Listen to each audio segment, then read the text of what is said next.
Assalamualaikum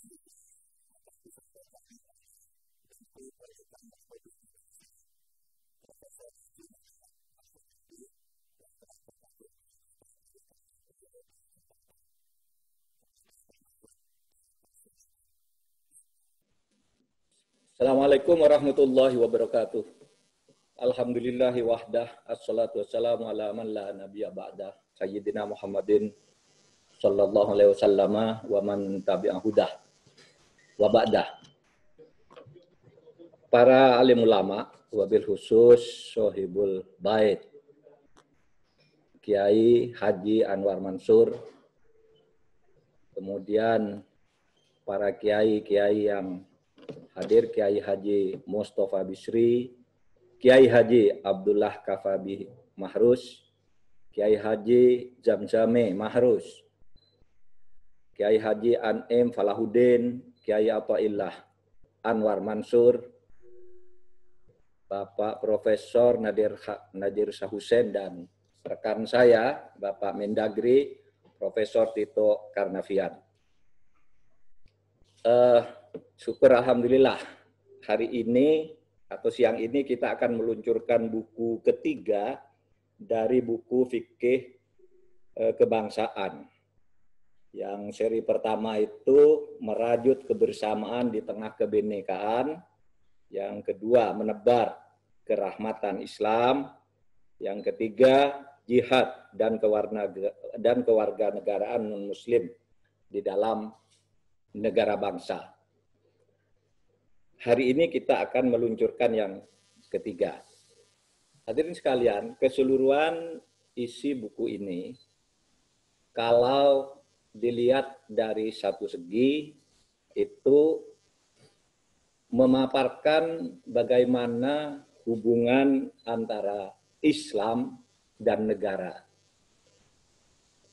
Hubungan antara Islam dan negara yang dikemukakan di dalam buku-buku ini adalah, kalau saya tarik dari wacana keilmuan yang berkembang belakangan ini di Indonesia, adalah tentang apa yang sering disebut sebagai wasatiyah Islam atau Islam jalan tengah, Islam wasatiyah, Islam pertengahan, Islam yang tidak ekstrim ke kanan dan tidak ekstrim ke kiri. Dan inilah yang cocok untuk Negara Kesatuan Republik Indonesia yang tadi disampaikan oleh Kiai Abdullah Kafabi Mahrus. Ini penting. Pertama dari sudut konsep Islam wasatiyah atau wasatiyah Islam. Ada yang mempersoalkan, ngapain sih kok pakai Islam wasatiyah? Islam ya Islam gitu. Di dalam Al-Quran itu tidak ada Islam wasatiyah. Tidak ada wasatiyah Islam. Dicari di seluruh ayat Al-Quran tidak ada. Kenapa nyebut atau munculkan istilah wasatiyah Islam? Islam moderat, moderasi Islam bahasa Indonesianya. Yang banyak juga dibicarakan oleh Profesor Nadir Sahusen. Ya memang dalam Islam kalau bicara Islam wasatiyah atau wasatiyah Islam, itu tidak ada istilah itu. Sama juga sebenarnya kalau kita bicara Islam rahmatan lil alamin, di Al-Quran itu tidak ada Islam rahmatan lil alamin. Sama juga tidak ada di dalam Al-Quran kata Islam kafah. Padahal banyak buku-buku judulnya Islam rahmatan lil alamin, Islam kafah. Di Al-Quran itu tidak ada. Tetapi abstraksi dari kalimat Al-Quran yang bicara itu, kemudian disebut Islam rahmatan lil alamin, itu ada. Misalnya, wa ma arsalnaka illa rahmatan lil alamin. Saya tidak mengutus Muhammad kecuali sebagai rahmat bagi seluruh alam. Nah, pengikut Islam yang dibawa oleh Nabi Muhammad itu disebut Islam rahmatan lil alamin. Di Al-Quran istilahnya bukan rahmatan lil alamin, wa ma arsalnaka illa rahmatan lil alamin. Sama dengan Islam kafah, itu tidak ada di Al-Quran. Yang ada itu udkhulu fis-silmi kafah. Lalu orang menyebutnya abstraksinya di dalam ilmu. Kalau kaidah keilmuan itu kan ada abstraksi dari sebuah konsep. Nah, siapa yang ikut ciri-ciri Islam kafah, Ya. Udhulu fisilmi kafah itu lalu disebut Islam kafah. Sama juga wasatiyah Islam itu sama dalilnya itu tidak ada wasatiyah Islam, tapi ada dalil wa kadzalika ja'alnakum ummatan wasatol litakunu syuhada 'alan nas. Ya. Demikianlah kami ciptakan kamu umat yang di tengah, umat pertengahan, umat yang adil. Umat yang moderat. Litakunu syuhada 'alan nas, agar kamu semua menjadi saksi kepada manusia dan seterusnya. Nah, orang yang seperti ini kemudian disebut penganut Islam wasatiyah. Islam moderat, Islam yang tidak berlebihan. Memaknai jihad itu misalnya dalam arti perjuangan yang membawa kebaikan, bukan selalu berarti perang konvensional. Memahami atau memperlakukan warga negara non-muslim di dalam sebuah negara bangsa itu diperlakukan secara adil. Itulah yang dulu kemudian disebut masyarakat yang seperti ini di Madinah itu disebut masyarakat madani. Masyarakat madani itu kalau dalam bahasa Inggrisnya civil society. Civil society itu bukan masyarakat anti militer. Civil society itu artinya civilized. Civilized itu artinya masyarakat beradab. Bukan masyarakat sipil yang anti militer. Masyarakat beradab. Bahasa Arabnya masyarakat madani. Seperti negara Madinah yang dibangun oleh Nabi Muhammad. Nah, di situ ada kesetaraan terhadap warga negara. Perlakuan setara. Seperti yang ada di dalam Piagam Madinah yang kita kenal itu. Nah, hadirin sekalian, ini penting. Bagi Indonesia ini sangat penting moderasi Islam ini. Atau Islam wasatiyah. Atau Islam jalan tengah. Ini. Kenapa? Karena kan di Indonesia ini sebagai sebuah negara kebangsaan, konsepsinya bagi umat Islam sudah dirumuskan oleh para ulama kita, sudah diperdebatkan oleh para ulama, tokoh-tokoh Islam yang bergabung di dalam badan usaha persiapan, Badan Penyelidik Usaha Persiapan Kemerdekaan Indonesia pada tahun 1945. Bahwa Islam di Indonesia itu adalah Islam moderat. Oleh sebab itu kita tidak mendirikan negara Islam Indonesia, tapi negara berdasarkan Pancasila. Mendirikan negara Islam apa pernah ada perjuangannya? Pernah ada. NU sendiri memperjuangkan negara Islam. Wahid Hasyim itu dulu di BPUPKI kan ketika di Piagam Jakarta memperjuangkan negara Islam. Di Konstituante NU bersama Muhammadiyah bergabung di Masyumi itu memperjuangkan negara Islam sampai akhirnya dikeluarkan dekret Presiden 5 Juli tahun 1959. Tetapi ketika sebuah kesepakatan bahwa yang disepakati adalah negara jalan tengah, Islam moderat, namanya maupun prakteknya, namanya itu bukan negara Islam Indonesia, tapi negara Indonesia berdasar Pancasila, maka umat Islam termasuk kaum Nahdien adalah kaum atau tokoh-tokoh NU adalah tokoh-tokoh yang paling depan memperjuangkan negara kesatuan yang moderat itu. Karena apa? Ya, kalau dikembalikan ke kaidah usul fikih, kan begini, mala yudraku kulluhu la yudraku julluhu. Kalau engkau sudah berusaha memperjuangkan negara Islam tetapi tidak bisa berhasil, maka jangan tinggalkan keseluruhan yang tersisa, ambil strategi lain. Sehingga negara Pancasila itu adalah negara yang bukan negara Islam, tapi menurut saya negara Islami. Bagi saya negara Islam dan negara Islami itu agak berbeda. Kalau negara Islam itu formalitas, nama dan nama hukum-hukumnya seluruhnya selalu bersimbolkan Islam.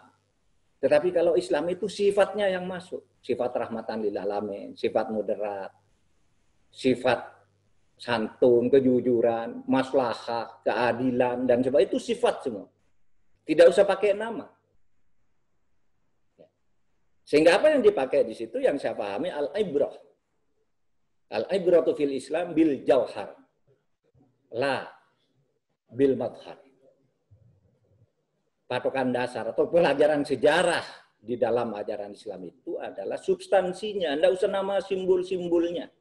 Tapi substansinya, akhlaknya, akidahnya, perlindungan hak asasinya, demokrasinya, kesetaraannya, egaliternya, dan semuanya masuk di situ. Tanpa harus menggunakan nama yang secara simbolik, formalistik, selalu menyudutkan orang lain. Nah, hadirin sekalian, dengan Islam yang seperti ini, maka Islam di Indonesia itu dari waktu ke waktu mengalami kemajuan. Saya ingin katakan coba dulu sebelum Indonesia merdeka sampai sebelum Indonesia merdeka sampai satu dasawarsa sesudah Indonesia merdeka. Itu kan orang Islam itu selalu disudutkan. Tidak diberi peran. Pada zaman Belanda terjadi apa yang disebut Islamofobi. Islamofobi itu adalah satu sikap yang benci kepada Islam dan takut kepada Islam. Itu zaman Belanda. Maka muncul orang seperti Snogurgronyo. Ahli Islam tetapi keahliannya itu digunakan untuk menghancurkan umat Islam. Sehingga terbelakang. Karena takut kepada Islam sekaligus benci kepada Islam. Pada awal kemerdekaan coba. Ketika Indonesia merdeka. Di mana peran orang Islam yang sudah memperjuangkan untuk merdeka itu? Mau jadi tentara enggak boleh. Katanya ijazahnya enggak ada. Ijazahnya enggak cocok. Sehingga orang yang tadinya memperjuangkan Indonesia merdeka kembali ke pesantren karena yang tentara-tentara itu hanya diberi pangkat prajurit. Sementara yang ikut berjuang asal-asalan langsung mendapat kapten, letnan, sampai ke jenderalnya. Islam tidak boleh. Itu peninggalan zaman Belanda. Dan sampai awal kemerdekaan. Coba sekarang lihat, saudara. Tidak ada Islamofobi sekarang di Indonesia. Salah itu orang yang berteriak-teriak mengatasnamakan Islam. Di Indonesia Islam disudutkan. Tidak ada Islam disudutkan. Sekarang ini. Coba bayangkan. Hari ini nih. Ini Pak Tito Karnavian ini jenderal polisi. Islam dia, ngajinya pinter. Sering berjalan bersama saya kemana-mana. Menjadi imam di masjid itu, kelasnya bukan kelas qul huwallahu ahad kalau jadi imam. Baca surat yang panjang-panjang itu fasih dia. Zaman dulu enggak bisa orang Islam begitu. Sekarang di kementerian itu Islam semua. Di kantor-kantor kementerian ada masjid, ada pengajian. Di kantor BI ada pengajian. Di kabinet setiap sidang dimulai Assalamualaikum. Kalau bulan puasa ya berpuasa. Waktunya sholat ya sholat. Tidak ada itu yang dikatakan Islamofobia. Sekarang di kampus-kampus misalnya. Karena kita menganut Islam yang moderat itu. Bahwa Pancasila ini adalah negara yang sudah final sebagai kesepakatan. Sebagai darul ahdi. Maka kita biasa-biasa saja berislam. Di kampus bisa. Sampai tahun 70-an kalau kita lihat di kampus-kampus besar di Indonesia, saudara. Di UI, di UGM, ITB. Itu Islam kan masih malu-malu. Islam masih malu-malu. Akhir tahun 70-an, awal 80-an misalnya. Orang Islam pakai jilbab itu ke kampus enggak boleh, sekolah enggak boleh. Nah, sekarang Anda masuk ke kampus-kampus besar UGM, UI, ITB, IPB. Orang biasa pakai jilbab, profesor-profesor perempuan yang tidak dibayangkan dulu. Kenapa? Karena di Indonesia ini tidak ada Islamofobi. Kalau terjadi pertentangan antara orang Islam mengkritik pemerintah itu mungkin ya. Karena yang satu kebahagiaan, satu yang tidak. Karena yang diserang sama-sama memperjuangkan Islam juga. Itu kan hanya soal kebahagiaan dan tidak kebahagiaan aja. Bukan soal fobi-fobian di situ. Nah, saudara sekalian, itulah sebabnya mari kita kembangkan faham wasatiyah Islam seperti yang ada di dalam 3 buku ini. Meskipun judulnya tidak bicara judul dengan wasatiyah Islam, tapi isinya itu. Yang saya pahami intinya itu. Inilah Islam rahmatan lil alamin di dalam hidup bernegara. Indonesia ini adalah negara kesepakatan, modus vivendi, kesepakatan luhur. Antara dulunya dua ekstrim. Ini harus jujur juga. Dulunya dua ekstrim. Satu orang yang menolak faham Islam di dalam kenegaraan, dua orang yang ingin menjadikan negara Islam. Yang menolak faham Islam dalam kenegaraan itu semula itu adalah Bung Karno, jelas. Bung Karno itu pada tahun 1938 jelas sangat menolak dan menyerang Islam. Apa Islam itu kampungan, terbelakang, bodoh, dan sebagainya. Saya orang Islam tapi saya ingin Islam maju, kata Bung Karno. Kalau ingin Islam maju maka Islam tidak boleh ikut ngurus negara. Itu Bung Karno. Di dalam tulisan-tulisannya tahun 1938. Tapi dilawan oleh orang Islam. Tidak benar pikiran seperti itu. Islam itu mengajarkan segala jenis kehidupan. Termasuk hidup bernegara. Ya meskipun yang diajarkan bukan sistemnya, tetapi prinsipnya. Disitulah terjadi komunikasi ide, diskusi, dan sebagainya. Sampai akhirnya ditemu Islam ummatan wasato itu. Bung Karno menerima bahwa tidak mungkin di Indonesia itu negara tanpa dipengaruhi, tanpa dibimbing oleh kehidupan beragama. Karena secara sosiologis masyarakat Indonesia itu masyarakat agamis. Orang Islam pun kemudian setuju. Tidak mungkin kita memaksakan menjadikan negara Indonesia menjadi negara Islam. Karena masyarakat kita itu majemuk. Oleh sebab itu ketemu jalan tengah negara Pancasila itu. Tanpa mengurangi sedikit pun bagi orang Islam untuk meraih peluang-peluang menjadi maju. Ya seperti kita sekarang. Pondok pesantren sudah maju-maju, punya perguruan tinggi, punya laboratorium, bisa virtual seperti sekarang. Dulu nggak bisa membayangkan kok pesantren bisa virtual itu. Sekarang bisa. Bisa cetak-cetak buku bagus-bagus seperti ini. Dulu nggak bisa.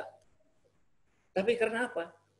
Dulu, ini terakhir, Kiai Wahid Hasyim ketika menjadi Menteri Agama itu membuat kebijakan. Sekolah madrasah lulusan pesantren harus diberi penghargaan sama dengan sekolah umum. Ibtidaiyah harus dianggap sama dengan SD negeri. Sanawiyah harus dianggap sama dengan SMP negeri. Aliyah harus dianggap sama dengan SMA negeri. SMA negeri bisa masuk ke perguruan tinggi Islam.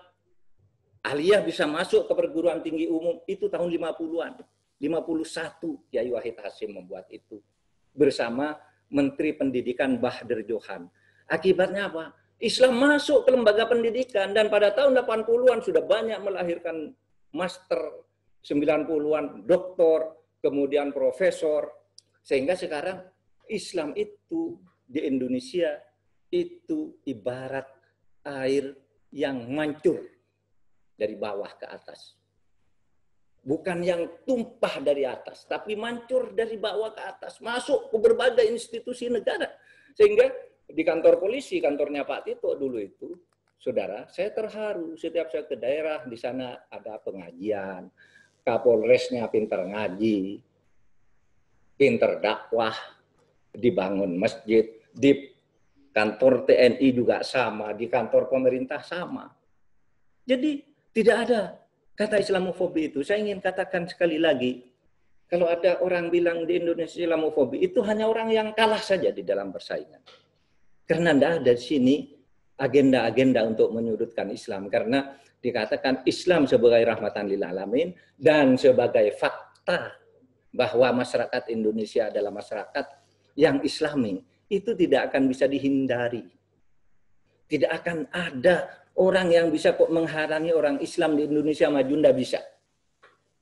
Ini masyarakatnya Muslim, negaranya Islami. Bukan negara Islam, tapi negara Islami. Nah demikian sambutan dari saya. Saya mengucapkan salam hormat yang setinggi-tingginya sekali lagi kepada para kiai, para guru-guru saya nih, Kiai Haji Anwar Mansur, Gus Mustafa Bisri yang banyak menginspirasi anak-anak muda Islam di Indonesia, Kiai Abdullah Kafabihi Mahrus, Kiai Zamzami Mahrus, Kiai Haji Anim Falahuddin, Kiai Afaillah Anwar Mansur, dan sahabat saya Pak Nadir Syah Hussein. Kalau saya ke Australia, itu selalu bertemu, kami menyempatkan diri minum kopi dan cari restoran yang halal tentu saja. Cari di mana itu, di tepi sungai apa gitu. Tapi saya ketemu hari ini dengan beliau dan saya percaya beliau adalah orang yang tepat untuk sekarang ini ikut berbicara di dalam forum yang sangat terhormat ini. Sekian, wabillahi taufiq wal hidayah. Assalamualaikum warahmatullahi wabarakatuh.